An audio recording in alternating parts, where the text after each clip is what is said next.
Nessa manhã, eu estava concluindo as escritas do sermão. Desde quarta-feira, Deus está colocando algo no meu coração para compartilhar com vocês como uma visão deste mês, né? Usualmente, aos domingos de manhã, quem prega é Tauana, mas hoje eu falei, Pretinha, eu vou pregar de manhã. Eu quero compartilhar com a igreja uma palavra, e eu quero alinhar os nossos corações pelo poder do Espírito de Deus, para a gente poder vencer o mês de fevereiro de uma maneira diferente do que vencemos o mês de fevereiro do ano passado. E a palavra que Deus me deu ao coração se chama da mesa ao envio.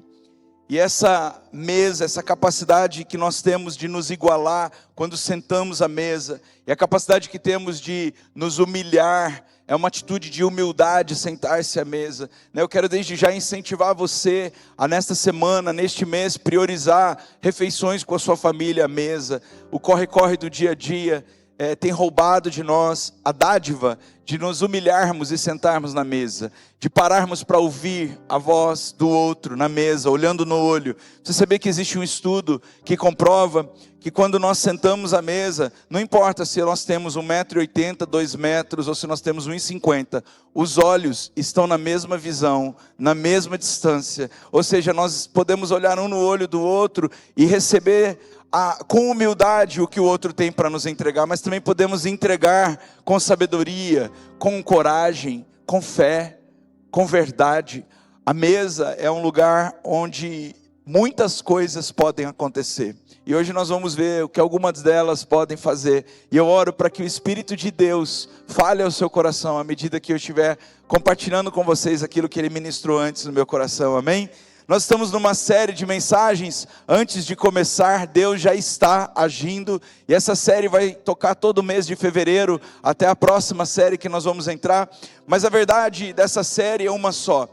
Todos nós almejamos os lugares de honra, os lugares de palácio, os lugares de governo. Se você não almeja isso, certamente existe alguma coisa que está errado, porque desde o Gênesis, quando Deus criou o mundo, Ele criou o mundo para que o homem dominasse, governasse, desse nome, plantasse, colhesse, fosse próspero e frutífero. Talvez as frustrações acumuladas da vida te tiraram o guts, te tiraram a alegria, te tiraram a força por conquistas, mas não foi este lugar que Deus planejou para você. Então talvez hoje essa mesa de ceia sirva inclusive para curar a parcimônia, para curar a passividade, para curar a procrastinação, para curar a falta de propósito de vida. Nós nascemos e existimos nessa terra, nesse plano terreno, por um período muito curto de tempo. Tem que valer a pena o tempo que a gente passa aqui.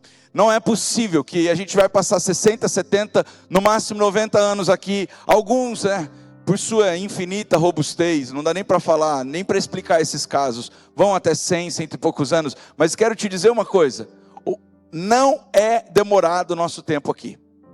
Alguns perderam entes queridos. Nós vimos a morte de um influenciador antes de ontem, que tinha postado de manhã e que depois morreu de um infarto fulminante, 50 anos de idade. Nossa vida é muito passageira. Nós somos um sopro. A palavra de Deus diz como a relva, que nasce e depois é levada, como a flor, que brota bonita e de repente é ceifada, cai as folhas. Deixa eu te dizer uma coisa, se você tem muita expectativa nessa vida, eu te digo, tolice. Se você tem muita ambição para realizar aqui, mais uma vez, tolice. Se você tem muita segurança nessa vida, tolice. E se nós não aprendemos a viver a vida como Deus planejou, Ele nos criou, Ele criou o mundo, Ele sabe como nós devemos viver. E se nós não vivermos de modo sábio, em Salmo 90, 12, a palavra de Deus diz: ensina-me a contar os meus dias. Será que nós podemos humildemente orar essa oração antes da gente continuar? Ensina-me, Senhor. Ensina-me a contar os meus dias, de forma que eu encontre um coração sábio. Sabe, Deus, ensina-me a não perder tempo com o que eu não posso perder tempo. Ensina-me a não me apegar ao que eu não devo me apegar. Ensina-me a participar daquilo que eu preciso participar. E ensina-me a evitar aquilo que eu não devo participar. Coloca-me nas mesas corretas, mas tira-me das mesas erradas. Coloca as pessoas certas na minha mesa, mas tira as pessoas que não devem sentar na minha mesa. Consegue orar isso? Se prepara. Porque depois de orar, Deus responde.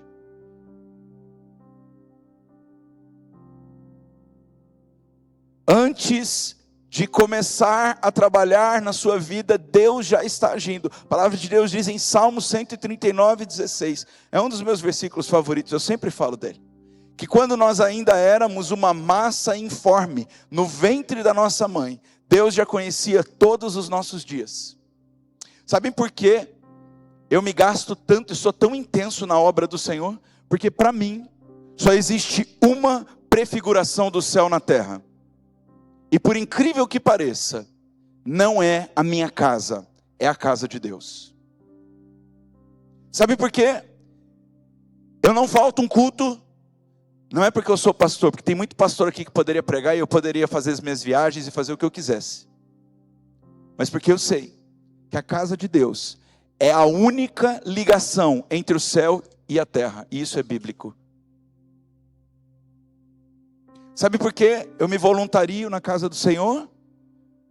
Não é porque o meu tempo não tem valor, mas é porque eu estou me treinando para a eternidade.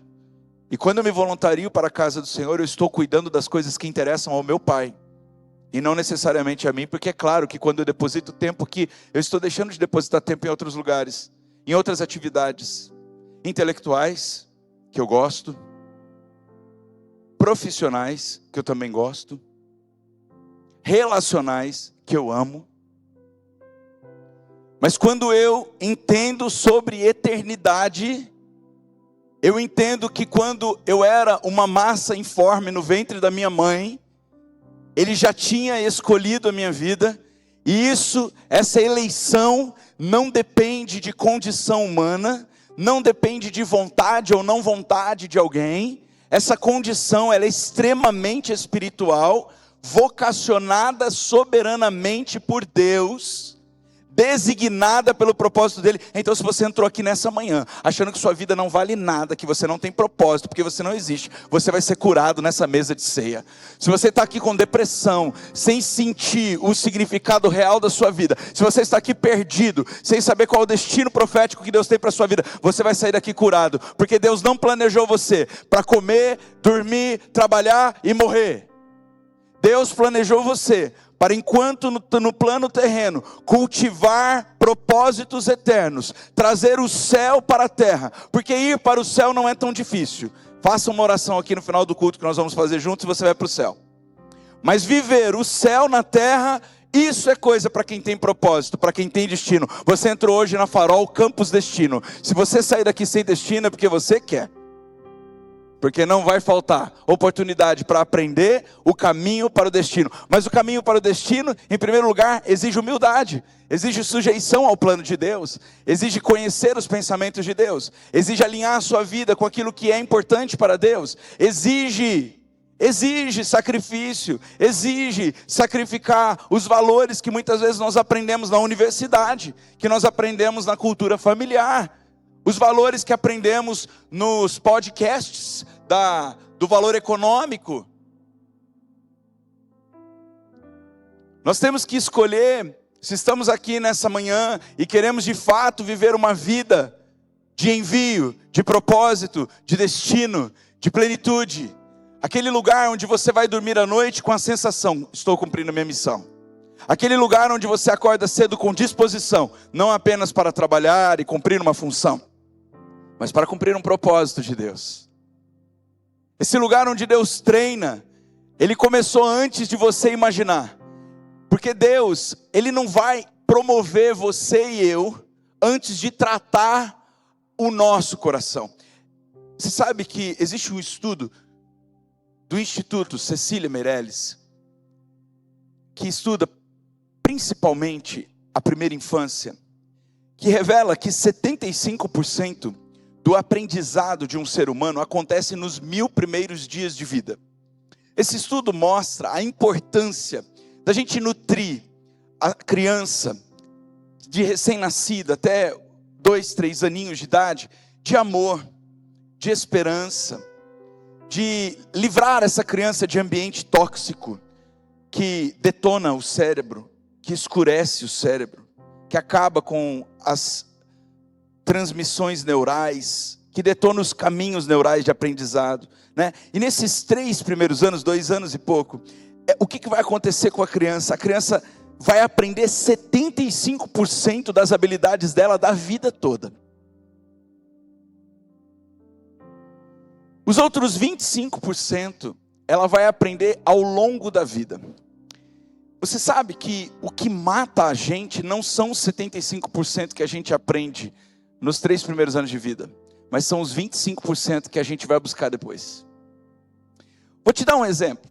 A gente aprende a andar nesses primeiros anos.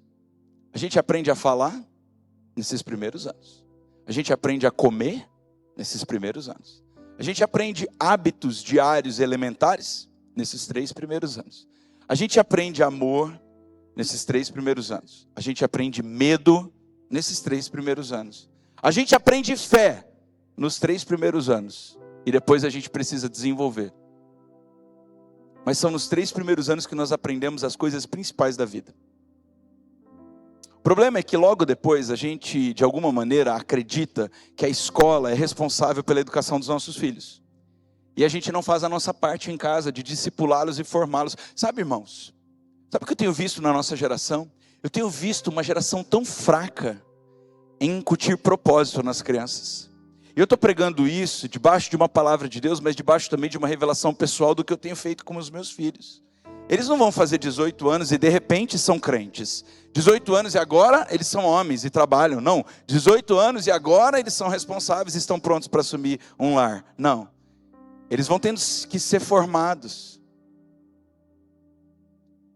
Eu perguntei para o líder de louvor ontem, olha, o meu filho pode participar do discipulado do louvor?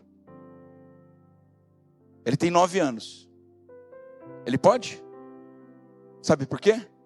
Porque ele precisa ter uma palavra de Deus sobre ele, que ele vai ser um adorador sobre a nação e ele vai viajar o mundo cantando o amor de Jesus. Então eu preciso começar a treinar ele agora, com 9. Com 12, Jesus estava discutindo com os doutores da lei. Ah, não, mas isso é coisa de adulto. Ai, que exploração da criança. Cria sim. Você vai criar até os 60 sim. Uma geração de homens velhos, meninos emocionais, mulheres com idade, crianças emocionais, presos completamente nos estigmas do conforto e do me dá, e se não faz o que eu quero, eu me mato.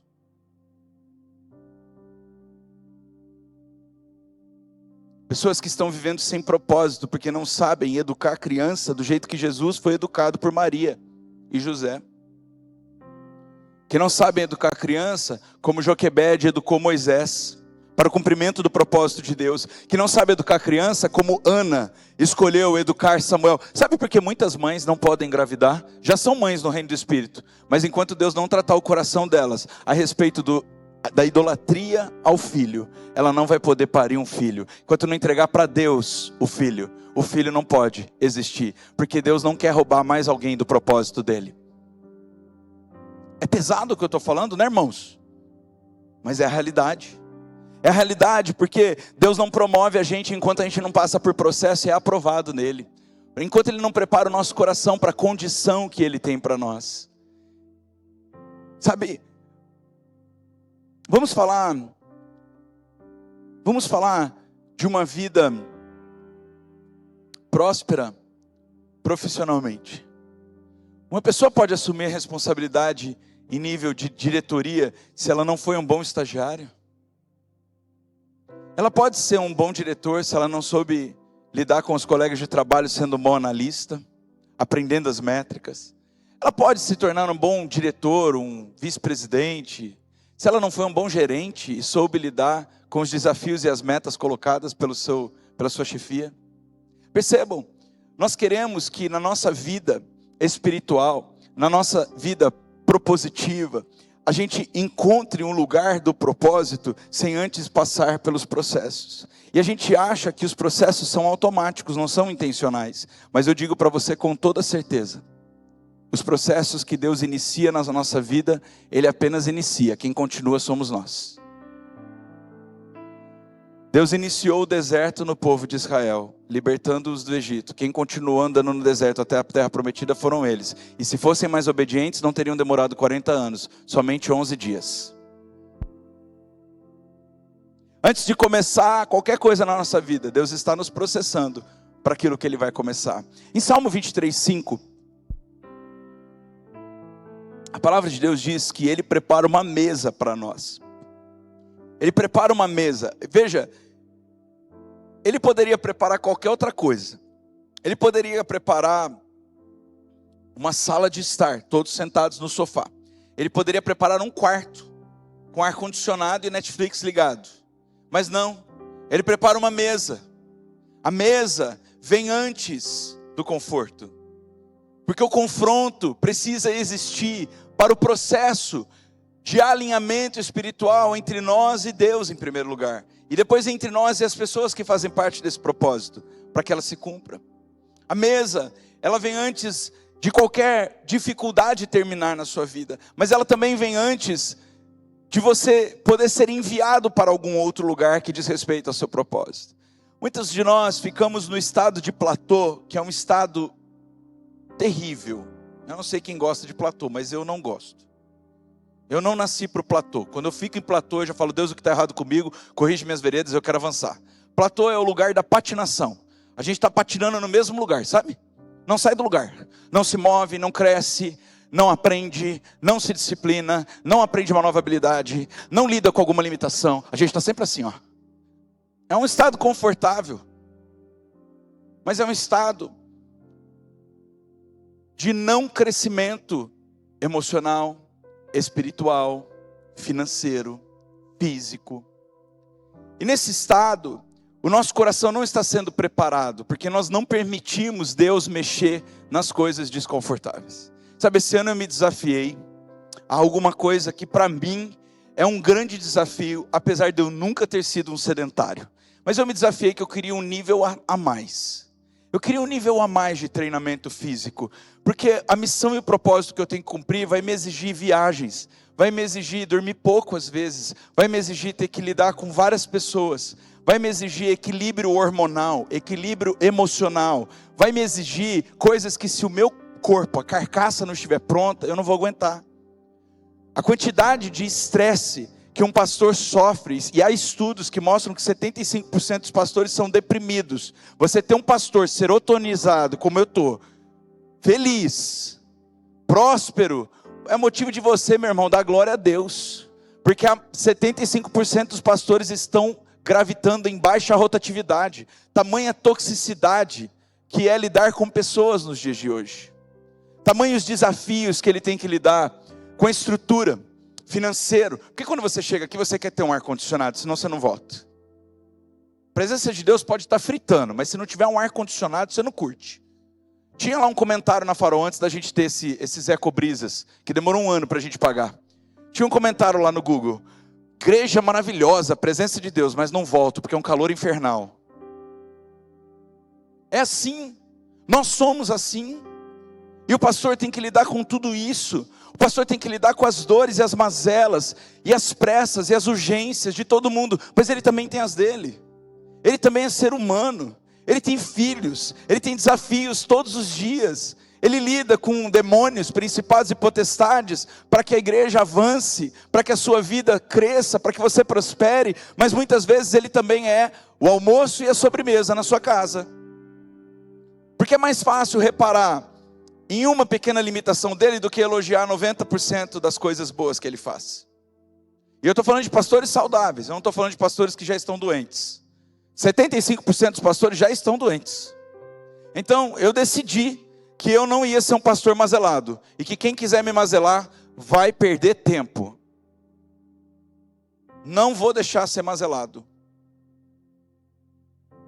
Limites claros aqui. E já digo aos ares, não serei um pastor mazelado. Serei um pastor para multidões se alegrarem com o sermão puro que vem do céu. Mas para isso eu preciso estar bem.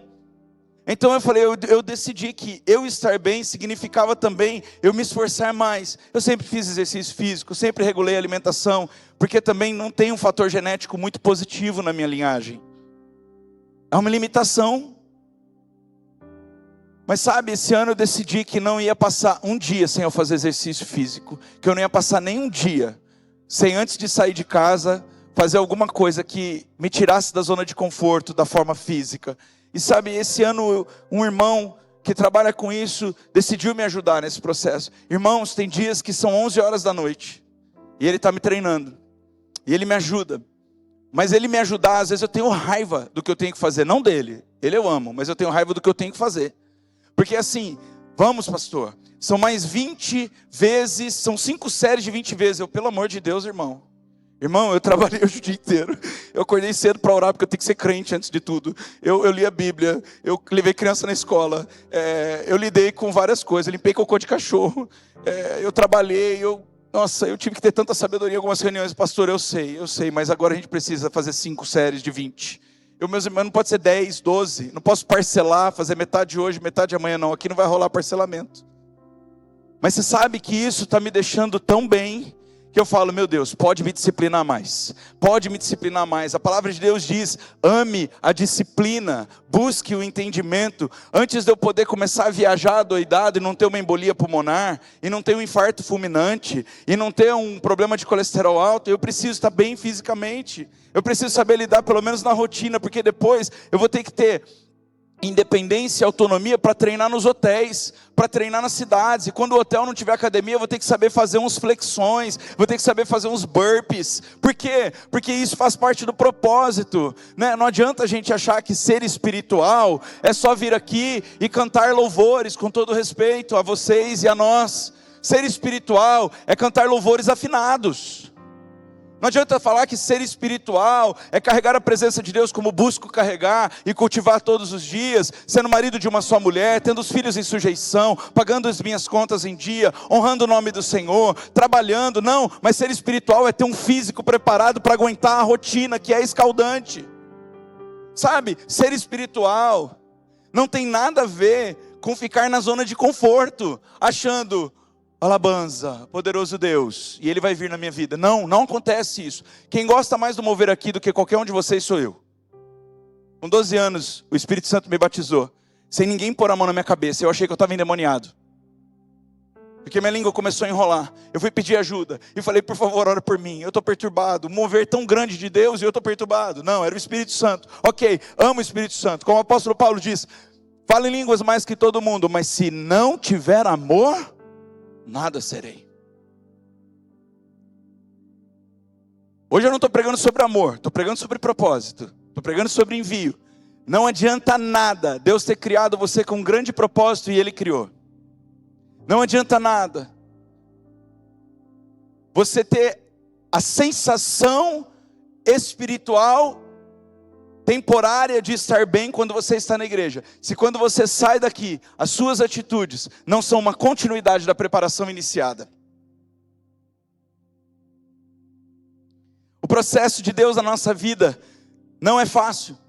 Ele primeiro prepara uma mesa, porque a mesa prepara o coração, e o coração vai nos levar a um novo nível de dependência de Deus. Pastor, por que é que Deus precisa me processar?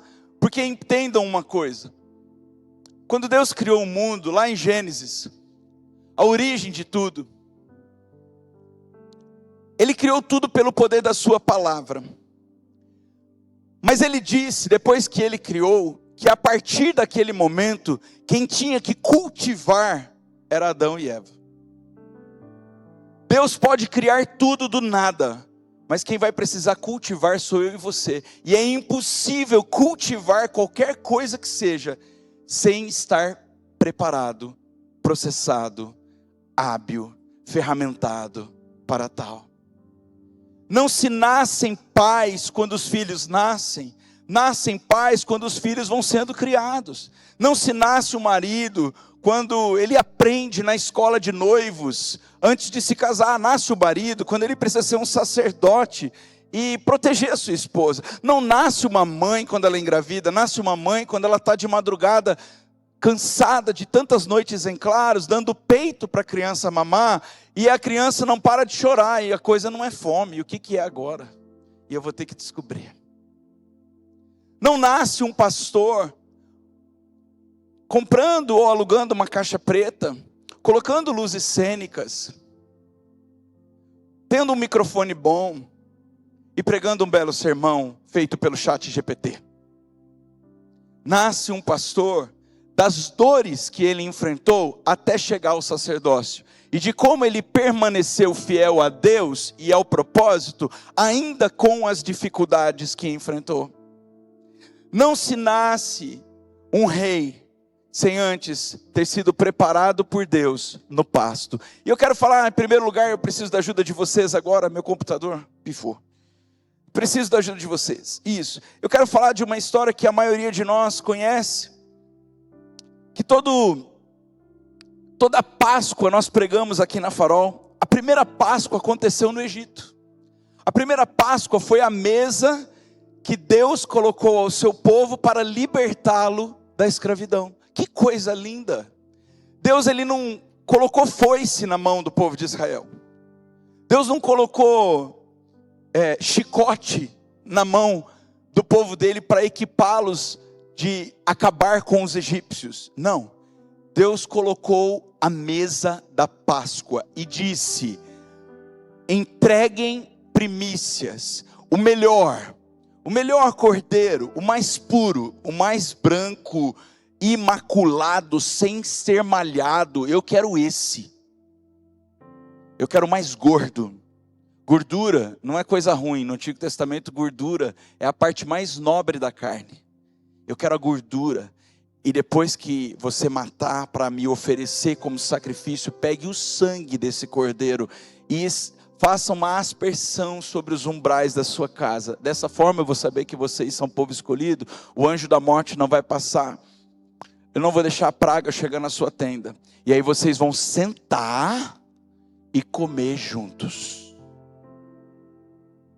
Sabe, irmãos, tem muitos casamentos que essa semana podem ser restaurados não apenas pela oração que fizemos na urna, mas por aquilo que nós começamos na urna. E você vai ter sabedoria para colocar uma mesa e preparar uma refeição, onde vocês vão poder simplesmente não discutir nada, só comer gostoso e pedir para que a presença do Espírito Santo entre na casa de vocês e faça morada, onde vocês vão consagrar a melhor comida para Deus, e depois vocês vão participar dessa comida, entendendo que ela foi provisão de Deus, e que Deus pode prover cura para o relacionamento de vocês. Muitas mesas que são colocadas por Deus na nossa vida são mesas de preparação para a libertação de Egitos. As nossas vidas são muitas vezes fadadas de prisões.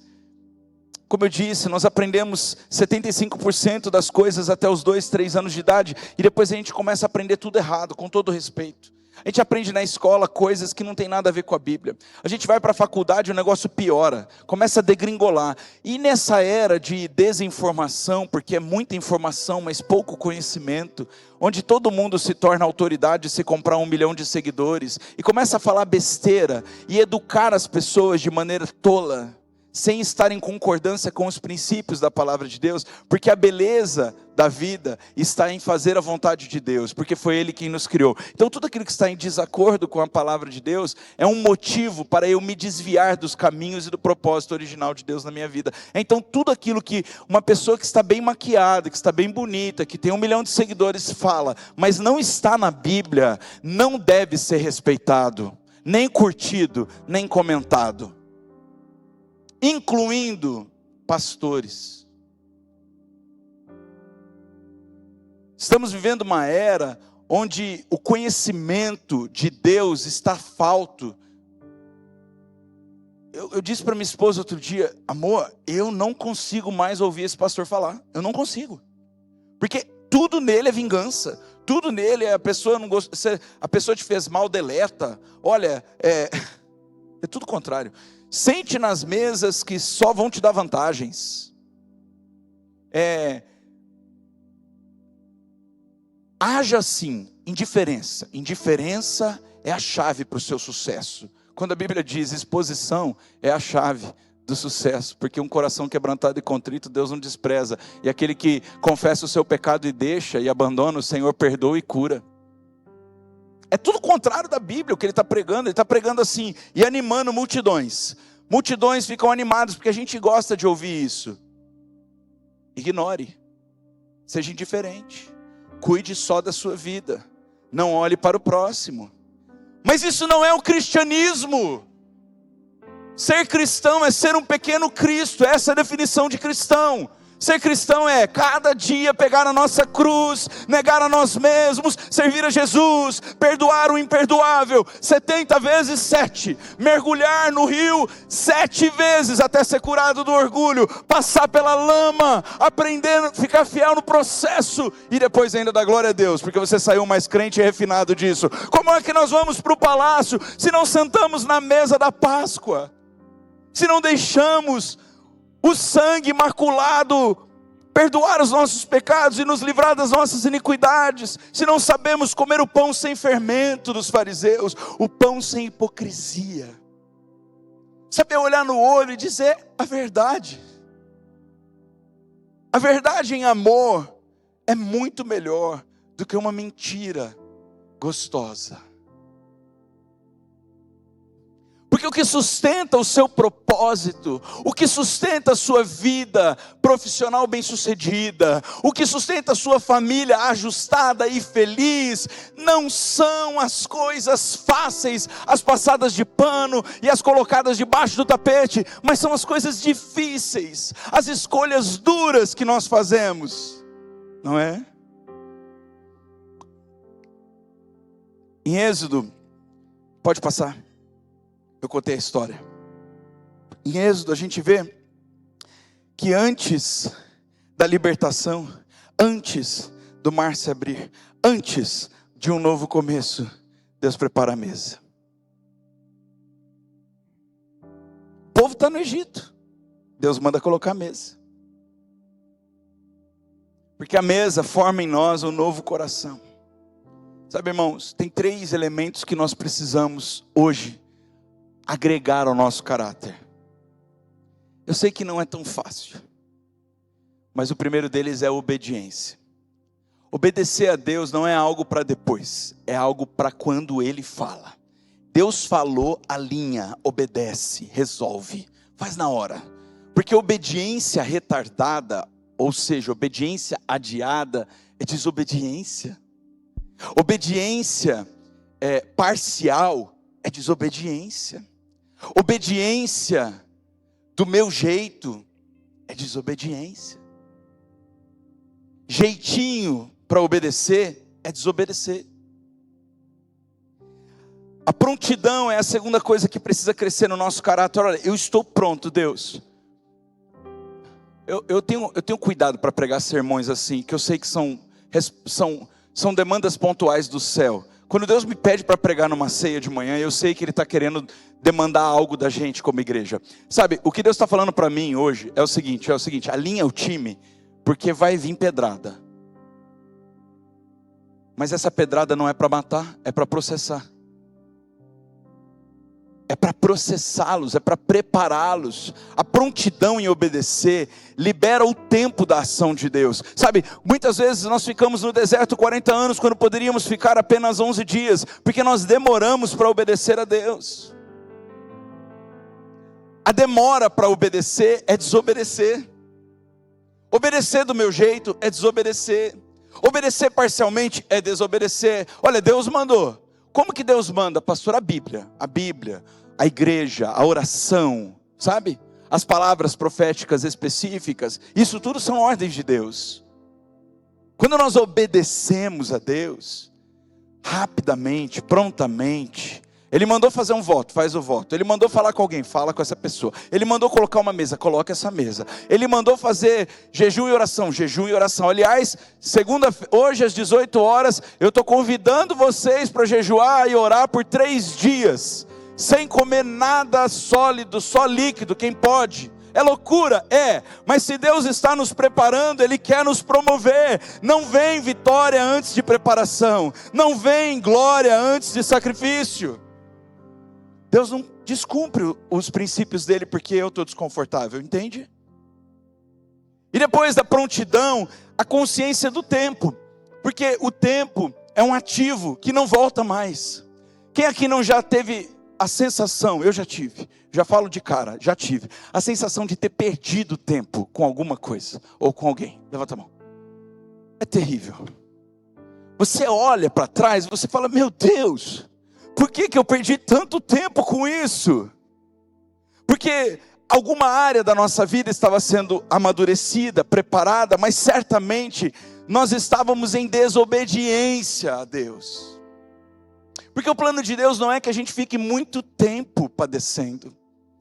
Sabe, o deserto, eu sempre digo isso aqui, mas talvez você nunca ouviu. O deserto, ele não é um lugar de habitação, ele é um lugar de passagem. O deserto nunca deveria ser a nossa morada. Vamos fazer uma casa num condomínio fechado no deserto. Deus me livre. Deserto é lugar de tenda, é lugar de passar logo essa história. Vamos vencer essa estação.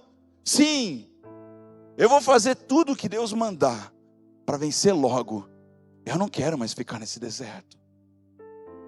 Deus começa a agir mudando dentro de nós e não mudando o que está fora, o nosso cenário. José também provou de uma mesa de prova, mas essa mesa, ela já tinha transformado José. E agora era a hora de transformar os seus irmãos. Eu sempre falo dessa mesa. José, ele se senta com os irmãos e uma das frases que ele diz é, olha, vocês planejaram o mal contra mim, mas Deus transformou esse mal em bem. Deus é especialista em transformar maldição em bênção. Deus é especialista em transformar histórias difíceis em histórias de sucesso. Deus é especialista em transformar perseguição em dupla honra. Deus é especialista nisso, ok? Mas existe um processo até chegar nesse lugar. E José passou pelo processo. Esse processo que ele passou e venceu, trouxe a ele um outro processo, que era já o cumprimento da palavra profética sobre a vida dele. Quando José nasceu, havia uma palavra sobre ele, que os irmãos dele se ajoelhariam diante dele. E agora chegou a hora. Os irmãos estão precisando mendigar, porque estão com fome. E com fome a gente morre. E José tinha alimento. Ele não tinha alimento só para ele, para a família dele. José tinha alimento para uma nação.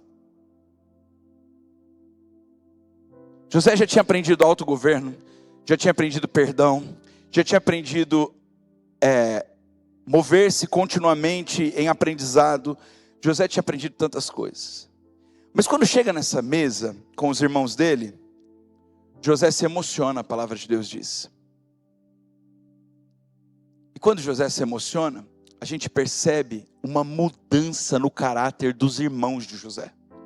Existe um arrependimento genuíno dos irmãos dele. Porque os irmãos dele perceberam que José, tendo a faca e o queijo na mão, decidiu não fazer um Romeu e Julieta. Não, decidiu abrir mão do seu direito de vingar-se. E isso constrange. Tomara que você nunca tenha prejudicado alguém, mas talvez você já tenha sido prejudicado por alguém. E quando esse alguém te prejudicou e de repente caiu na sua mão prejudicá-lo de volta, existe um sabor que a gente chama às vezes de justiça de Deus, mas é a vingança do sabor de mel, que é totalmente anticristo. Eu não disse anti-igreja, eu disse anticristo. Tem igreja que prega que ok, aqui não, aqui nós vamos fazer o caminho difícil. Resultados perenes vêm com escolhas difíceis. E então, José, tendo tudo para destruir os seus irmãos, ele diz assim, olha, o mal que vocês planejaram para mim deu bom. Deus transformou maldição em bênção, fiquem tranquilos. E aí nesse exato momento, a gente percebe os irmãos de José, entendendo o propósito dele, a inveja caiu por terra. É mais ou menos assim: poxa, você sempre falou que a gente ia se ajoelhar para você, mas agora eu entendo que não era você se exacerbando, era o propósito de Deus sobre sua vida. Sabe, quando nós sentamos nas mesas e somos processados por Deus, Ele prepara o lugar de honra, onde até aqueles que nos perseguiam, tinham raiva e inveja da gente, reconhecem que aquele sempre foi o plano de Deus para nós. Meu Deus, isso é tão poderoso, porque quando você passa do teste, outras pessoas também passarão.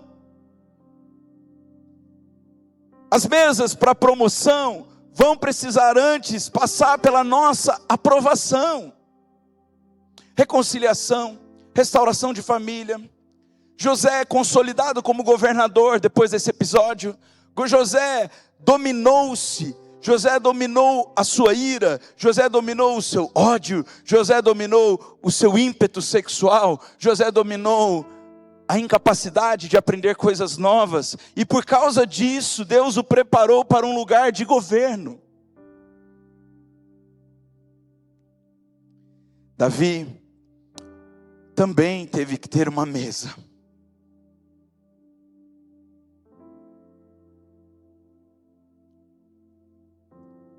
E a mesa de Davi foi uma mesa um pouco diferente. Ele precisou primeiro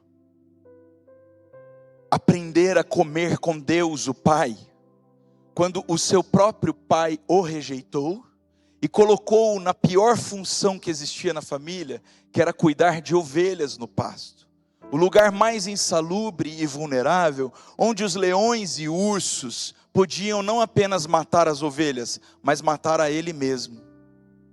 E essa mesa que Davi teve com Deus Pai, o ensinou que Deus Pai é um bom pastor. E até hoje, o salmo mais conhecido do universo é o Salmo 23. O Senhor é o meu pastor, nada me faltará. Ele me faz deitar em pastos verdejantes, Ele guia minha alma por veredas tranquilas, Ele me refrigera. Olha, eu sei que mesmo preparando uma mesa na presença dos meus inimigos, Ele unge a minha cabeça com óleo, o meu cálice transborda, e bondade e misericórdia me seguirão todos os dias da minha vida. Mas essa mesa não era como a mesa da Dev, não era a mesa da Trina, não. Era uma mesa, meu amigo, no pasto. Era uma mesa com leãozinho e ursinho tentando atacar as ovelhinhas que ele estava responsável por cuidar, e ele corajosamente passou pelo vale da sombra da morte, mas ainda que pelo vale da sombra da morte, não temerei mal algum. Há mesas que nós passamos que tem o hálito do inferno, que tem o risco da vida, que tem a dor do desprezo, que tem um lugar de angústia e rejeição, mas são nelas que nós aprendemos a bondade de Deus. São nelas que nós percebemos que tudo que Deus está fazendo é preparando-me e preparando-te para um lugar de governo.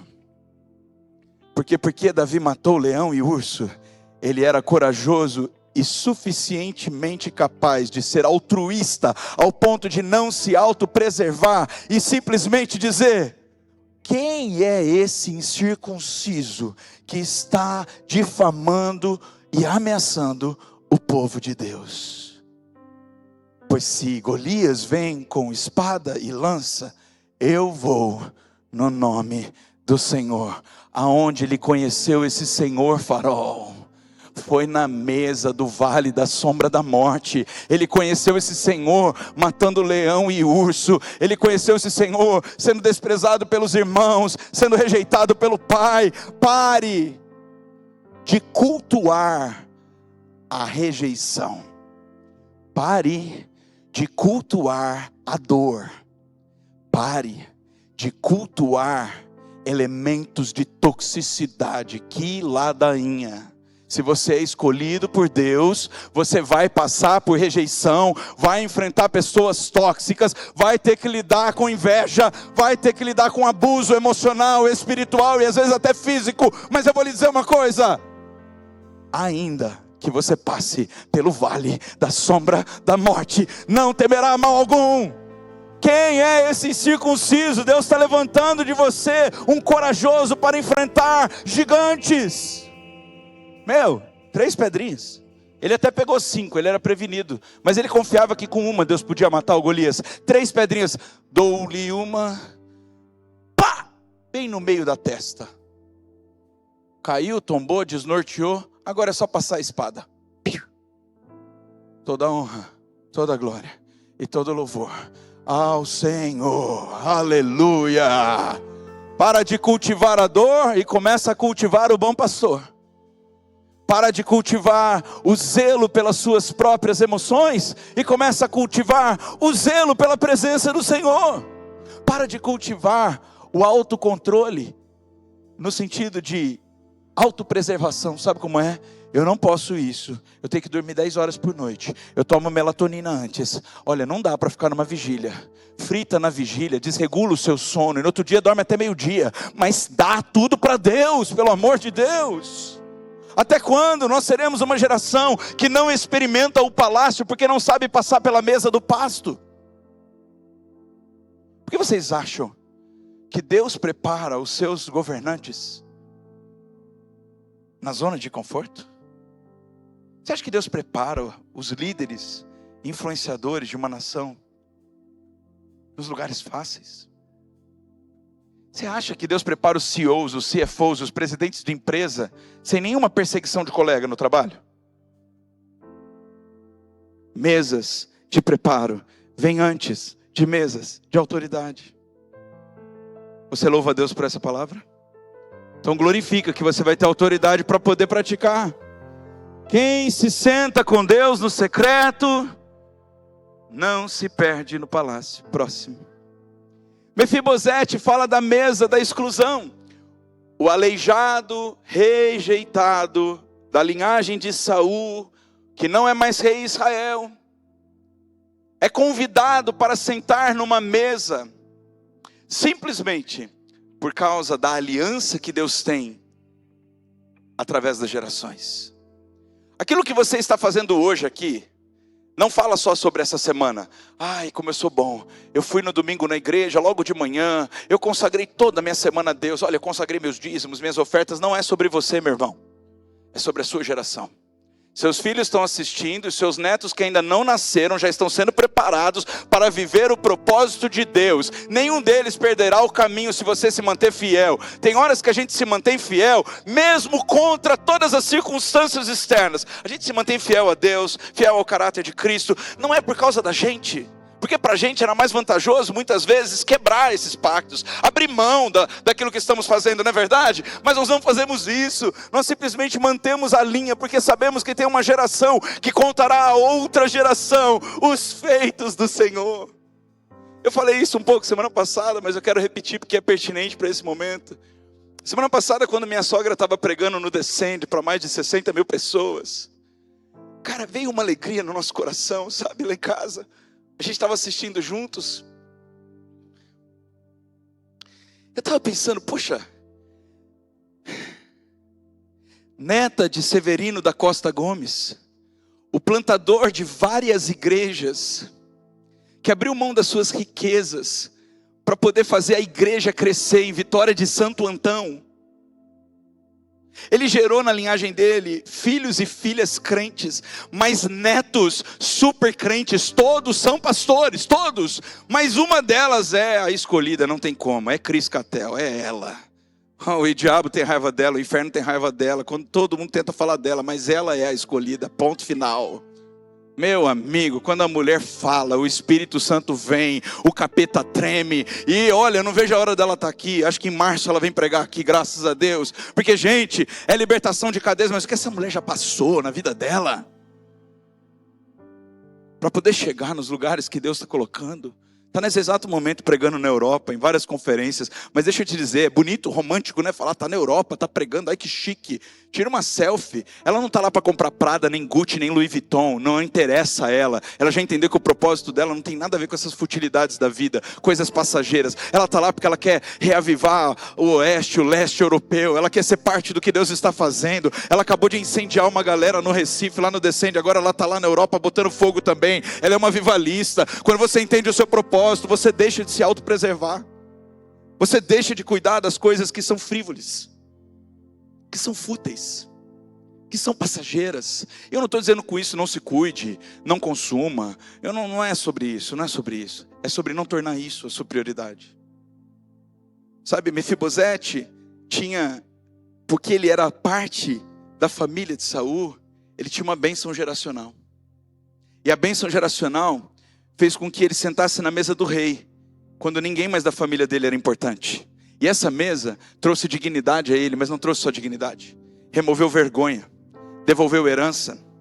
Ele era o escondido, alguém que o povo procurava para matar. Porque enquanto a pessoa está no poder, todo mundo quer bem ela. Mas quando ela perde poder, todo mundo se esquece dela. Já tinham se esquecido do povo de Saul.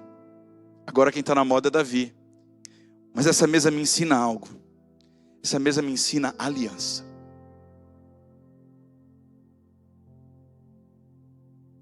Você está curtindo vir na Farol? Legal, bom para você. Mas você só vai crescer em propósito no dia que você tiver aliança com Deus. Ai, tá gostando, né? Uma palavra pura, oh, glória a Deus, um louvor maravilhoso, que bênção, intercessão profética, oh, aleluia, treinamento, EBD, oh, glória a Deus. Tudo isso é muito bom. Mas não é isso que gera promoção. O que gera promoção é ter uma aliança. Em primeiro lugar com Deus, depois com a sua casa espiritual. Quem não tem aliança não desenvolve caráter suficiente para ser colocado no lugar de governo. As mesas de aliança são fundamentais, porque elas são alimentadas por lealdade pessoal, mas são mantidas por favor de Deus. A palavra de Deus diz em Provérbios 3 e 4, olha: ate a bondade e a lealdade no pescoço, escreva nas tábuas do teu coração, para que você encontre favor. Repita comigo, favor, favor, em nome de Jesus, fala mais alto, favor. Se você não quer favor, você vai trabalhar muito e não vai ter nada. Se você não quer favor, você vai tentar muito e não vai conseguir. Mas se você tiver favor, o favor de Deus entra antes de você, destrói os embrólios do inimigo, abençoa a sua vida, prospera o seu caminho. Você não precisa correr atrás de bênçãos, elas é que vão te alcançar, porque é o favor de Deus quem garante uma vida plena. Sem favor, muito trabalho, muito esforço, pouco resultado. Com favor, pouco trabalho, pouco esforço, muito resultado. O favor de Deus, ele não vem, não repousa sobre pessoas politicamente corretas, não. Ele repousa sobre pessoas que sabem manter uma aliança de lealdade. Davi tinha uma aliança com Jonatas, e Mefibosete é herdeiro de Jonatas. Davi honra a aliança que tem com Jonatas. E Mefibosete participa de provisão diária por causa da aliança do pai dele com um amigo. Eita Deus! Deus hoje está fazendo uma aliança com você e comigo. Seja homem, seja mulher, para manter essa aliança. Seja homem de Deus, mulher de Deus, não tenha vergonha de falar do nome de Deus. Não tenha medo de expor a sua fé. Não tenha medo de dizer não para as coisas que não agradam a Deus. E não tenha medo de dizer sim para as coisas que vão te expor como alguém de Deus. Não tenha medo. Porque essa também é uma questão de inteligência. O mundo está muito igual. E o mundo está clamando pela manifestação dos filhos e das filhas de Deus. Tem mais uma mesa que eu quero falar, a mesa de Esther. Esther já era rainha, já tinha passado pelo tratamento da beleza, tinha sido escolhida pelo rei Assuero. Mas, apesar da fartura que havia na mesa dela, tinha um problema social para ser resolvido que não dizia necessariamente respeito a ela como indivíduo. Pessoas que entendem que o seu propósito é maior do que a si mesmas, elas dão a sua vida por uma causa, elas dão a sua vida por um povo, elas dão a sua vida por uma nação. Há pessoas que deram sua vida descobrindo vacinas, deram sua vida descobrindo maneiras de educar filhos de maneira mais dócil, gentil, consciente. Há pastores que doam a sua vida por um rebanho, por uma causa de cuidar de vidas que vão mudar as outras vidas. Há pessoas que dão a sua vida por uma causa social, até de cuidar dos animais abandonados, e tudo isso é lindo, sabe por quê? Porque fala de propósito. A Esther entende que não é sobre ela ser poupada da morte, mas é sobre o povo dela ser poupado da morte. Então ela abre mão de comer as maiores iguarias, ela abre mão da zona de conforto dela, e ela fala: por 3 dias, eu não vou comer e nem beber nada. E eu peço que o povo de Israel se vista de cinzas, e entre em jejum e oração.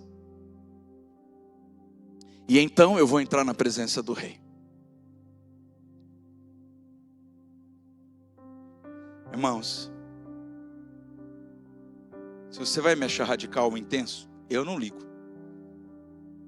É que como eu quero levar essa igreja para um novo nível, um novo patamar, eu vou lhe dizer: Farol, vistam pano de saco durante 3 dias. Esqueçam vaidade durante 3 dias. Entrem em jejum e oração, porque Deus vai mudar a nossa sorte essa semana. Como líder espiritual dessa casa, escolhido por Deus para plantar esse lugar, eu me comprometo de antes de vocês, eu estarei neste voto de jejum e de oração.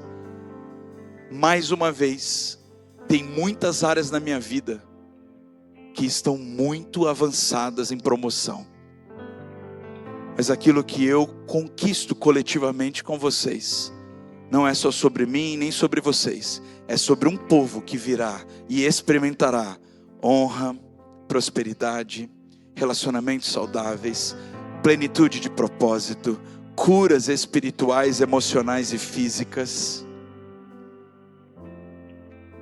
Ela preserva o povo inteiro por causa da sua atitude. Pode colocar, querido.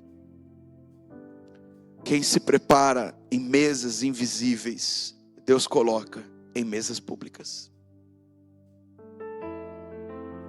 Não existe como ser exposto por Deus sem ter feito sacrifícios para Deus antes. Davi fala assim: olha, o que não me custou nada vale. Ofertas que agradam a Deus são um coração quebrantado e contrito. Mas eu confesso para vocês que precisa de muito quebrantamento e contrição para a gente muitas vezes obedecer a Deus. Próximo, por gentileza. Daniel teve uma mesa de abstenção. Daniel era um eunuco, refugiado, povo de Deus, mas estava na Babilônia, preso. Daniel era 10 vezes mais inteligente do que todos os jovens naquela época.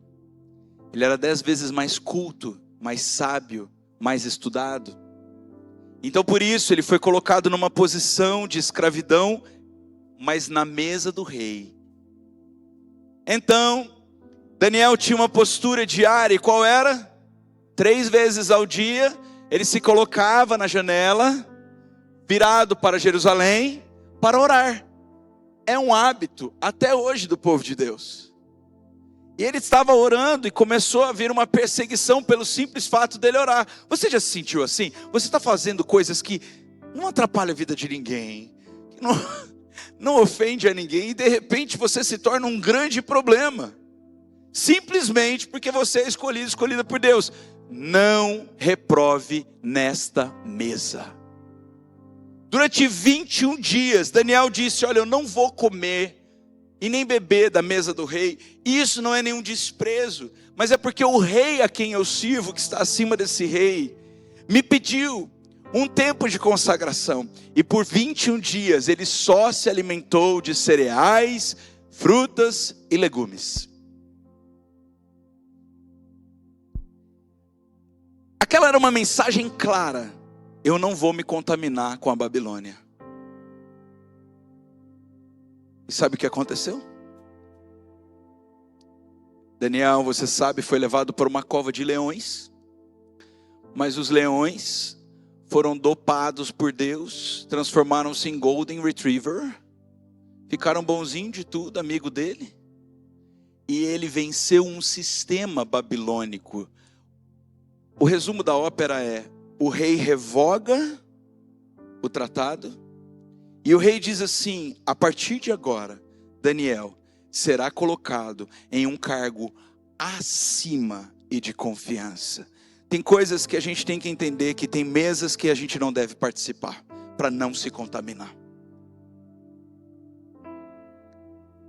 Tem horas que é melhor não comer. Os discípulos, em um dia muito especial, também sentaram-se à mesa. Essa mesa também foi colocada para mim e para você hoje. É uma mesa que a gente pode escolher o que a gente quer fazer. A gente pode escolher continuar da mesma forma. A gente pode escolher continuar sendo descomprometido com as coisas de Deus e só procurá-lo quando a coisa aperta. A gente pode escolher levantar a mão para o alto, cantar o louvor, mas continuar com a prática do adultério, da imoralidade sexual. A gente pode escolher isso. É uma escolha. A gente pode escolher continuar sendo infiel. A gente pode continuar sendo maledicente depois dessa mesa. Mas a palavra de Deus diz que todas as vezes que nós participássemos dessa mesa, haveria algo espiritual que aconteceria. Porque assim, é um pouco tolo. Não sei se você raciocina como eu, mas é um pouco tolo você comer um pedaço de pão e tomar um pouco de suco e entender que isso vai perdoar os seus pecados e te dar força espiritual. Não é? Não é tolo? Não é tolice? Não é uma crendice? É. Mas não se nós fazemos isso em memória de Jesus, no nome dele, como um símbolo profético, trazendo a consubstanciação, a transformação do espiritual no material. Essa mesa que Deus prepara para nós através do seu Filho, foi a mesa que os discípulos sentaram. E essa mesa estabeleceu alianças, corrigiu condutas, mas também revelou traição. Se nós queremos ser enviados daqui para fora, para os lugares que Deus vai nos colocar, e sermos enviados por Deus com poder e autoridade para vencer, nós temos que tomar cuidado com o que a gente faz nessa mesa hoje. Tomar a ceia, participar da ceia e permanecer com as mesmas condutas, não vai nos dar autoridade para vencer um mundo mau. Mas tomar a ceia, participar do pão, acreditando que este é a prova viva que Jesus desceu do céu, se fez homem, colocou-se como servo de todos, humilhou-se, morreu por mim e por você, mas não ficou morto, ele ressuscitou. Então este pão te dá vida espiritual, capacidade de permanecer no dia mau. E este cálice te traz perdão de pecados, cura das iniquidades. Quando nós participamos dessa mesa com essa consciência, nós aprendemos uma coisa: que Deus já tomou a iniciativa dando o seu Filho. Agora eu tomo a iniciativa, continuando o que o seu Filho fez aqui na terra. Não é sobre o que eu e você conseguimos fazer por nós mesmos. Porque se depender de nós mesmos, a gente sai da igreja pecando. Vamos combinar? Que se depender da minha própria natureza, ou até mesmo do meu próprio esforço, na mesa do almoço eu estou criticando o irmão que furou a fila. Quem está errado? Os dois. O que furou a fila e o que criticou o irmão. Se eu não tomar cuidado, amanhã cedo, na primeira dificuldade que eu tiver no meu dia, ao invés de mandar um glória a Deus, eu posso soltar um palavrão. Essa é a natureza humana. Ela é tendenciosa ao pecado. Ela é carnal. Ela odeia sacrifícios. Ela se alegra na sua concupiscência, na sua corrupção. A carne fica feliz quanto mais você nutre ela. Quanto mais você coloca para ela o alimento que ela quer comer. Mas se hoje você tomar a ceia, entendendo em primeiro lugar, e depois recebendo no seu coração, que por meio de Jesus, você não vai falar palavrão. Por meio de Jesus você vai ser honesto nos negócios, você vai saber dizer não. Por meio de Jesus você vai ser fiel à aliança com o seu cônjuge. Por meio de Jesus você vai colocar a língua dentro da boca e vai dominá-la. Por meio de Jesus você vai deixar passar um monte de coisas que hoje te incomodam. Por meio de Jesus você vai perdoar o imperdoável. Por meio de Jesus. E por que eu faço isso por meio de Jesus? Em primeiro lugar, porque sozinho eu não consigo. Mas em segundo lugar, porque Jesus já fez isso comigo. Então eu posso fazer isso com alguém. A mesa da ceia nos traz consciência da nossa humanidade e da divindade de Cristo. Ela mostra o quanto nós também somos pecadores. E ela revela que todos pecaram e destituídos foram da glória de Deus, mas que Deus é fiel e justo para nos perdoar. Nessa mesa tem perdão. Sabe, Pedro nessa mesa disse para Jesus: eu não vou te negar. E logo depois da mesa, ele negou 3 vezes, porque quando Pedro disse para Jesus: eu não vou te negar, ele estava dizendo na sua própria carne: olha, eu prometo, eu não vou te negar. Eu tenho certeza que ele não queria negar, mas quando veio a prova, ele não conseguiu e negou. Mas depois da ressurreição, Jesus encontra com Pedro e diz assim: Pedro, você era Simão, agora você é rocha, e sobre você eu estabelecerei a minha igreja. E por que é que Pedro diz assim: eis-me aqui, e ele não sai correndo? Porque dessa vez ele tinha chorado amargamente, se arrependido do seu pecado e entendido que sem Jesus ele não ia conseguir não negá-lo. A igreja não é um lugar onde a gente se reúne para confraternizar, onde a gente se reúne para aliviar a consciência dos nossos erros, onde a gente se reúne para fazer uma coisa bonitinha. A igreja é o lugar onde nós criamos a consciência do quanto nós precisamos de Jesus para vencer a vida. O quanto nós precisamos crescer no exemplo de Jesus. O quanto com Ele todas as coisas são possíveis. Eu quero te convidar a ficar de pé nessa presença santa.